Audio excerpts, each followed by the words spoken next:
And joining us now in the studio is Dr. John Lee from the Centre for International Security Studies at Sydney University. Welcome to Lateline. Great to be here. Now, China has revised its growth forecasts to 7.5%. It sounds still very impressive, but it's off from where people expected it to be. And in fact, it's quite a bit weaker than it's been for the last sort of 20 years or so. How concerned should Australia be about that, given so much of our prosperity relies on China's strong growth? It's not the growth target itself that we should care about, it's how China achieves growth. And that is China going to continue on a massive fixed investment splurge, which it has been doing for the last 10 years? I think China will actually, because it doesn't really have much of an option for the next few years. So the growth might go down, but the spending on fixed investment, which is basically building stuff, I think will continue quite strongly for the next couple of years at least. But of course, Wen Jiabao, the Prime Minister, says expanding consumer demand in China is the priority for 2012.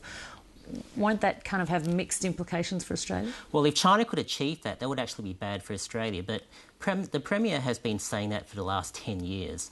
And domestic consumption in China is the lowest of any major economy as a proportion of GDP in the world. Now, because that's the case, fixed investment tends to take up the slack of economic growth, and 7.5%, yes, it's lower than the last 10 years or so, but fixed investment will still dominate the way China actually grows. But it will be trying very desperately, won't it, to be trying to get Chinese to buy Chinese products? The problem is that to increase domestic consumption, you need to raise household incomes in China. To raise household incomes in China, you need to stop offering capital to state-owned enterprises and start offering capital to the millions of private businesses throughout the country. Now, that makes very good economic sense, but it doesn't make very good political sense. The rise of the state-owned sector in China has really been the hidden economic story over the last 10 years, and China is a state-dominated economy. It's not a private sector-dominated economy. And do you expect that to change with the new generation of leaders that will be coming through later this year? I don't, and the reason is this. There are lots of factions within the Chinese Communist Party. There are lots of disagreements, but the one thing they all agree on is that the Chinese Communist Party should remain in power. And one of the key ways that the CCP remains in power is to ensure that SOEs dominate the Chinese economy. If you do that, you ensure that the Chinese Communist Party can be what you might call the primary dispenser of economic opportunity in the country, and in doing so, you tend to acquire the support of elites in the country. Now, if you change that model, that's very good economics, but it's very bad politics for the CCP because you dilute your economic standing and therefore political relevance in the country. But that demonstrates a real fundamental tension, doesn't it, between economics and politics in that country, especially as they're trying to look outwards to the rest of the world and show a willingness to engage on the foreign stage in terms of investment, both inwards and outwards. Yeah. The Chinese have been complaining that their foreign capital is not very welcome in many parts of the world, including Australia and America, for example. But the reverse holds as well, that the Chinese economy is still an extremely closed economy. And if you look at the last 5-year plan, for example, I think which was announced in March last year, it still wants to maintain a dominance of the state-owned sector in all key sectors of the economy. So the Chinese economy is an extremely closed economy, and you won't really have a lot of Chinese capital entering other countries if you don't have foreign capital entering the best parts of the Chinese economy. Now, Bob Carr will take up his post later this week as Foreign Minister. What advice would you be giving him as far as focus in Asia? I think Bob Carr needs modesty. If you read some of the writings of the private citizen, Bob Carr, he has some ideas about Australia playing the role of a bridge between America and China, of being an honest broker between America and China. He certainly shouldn't do that because that just simply won't work. Why? Well, Australia is very clearly in America's camp. Everyone agrees that the alliance with the Americans is the bedrock of Australian security. There is no doubt about that. Now, it's just unthinkable that the Chinese would view us as an honest broker in this kind of situation when security competition is actually deepening between America and China. So if we try to play this role of honest broker, we will just be rebuffed by Beijing and will just annoy Washington and won't achieve much in the process. Because it's not very honest? Well, we are not an honest broker. We have chosen our strategic side, and that is America. I think that we should be very clear about that. That doesn't mean we can't have a productive relationship with China, but we should be modest about what we can achieve between America and China. Now, China's just announced an increase in its defence spending, something in the order of 11.2% to around $100 billion. This comes off the back of last year having increased their defence expenditure by something like 13%. Now, the Chinese say this does not represent a threat to the outside world, but rather it's so that they can win wars within their own country. What are they talking about?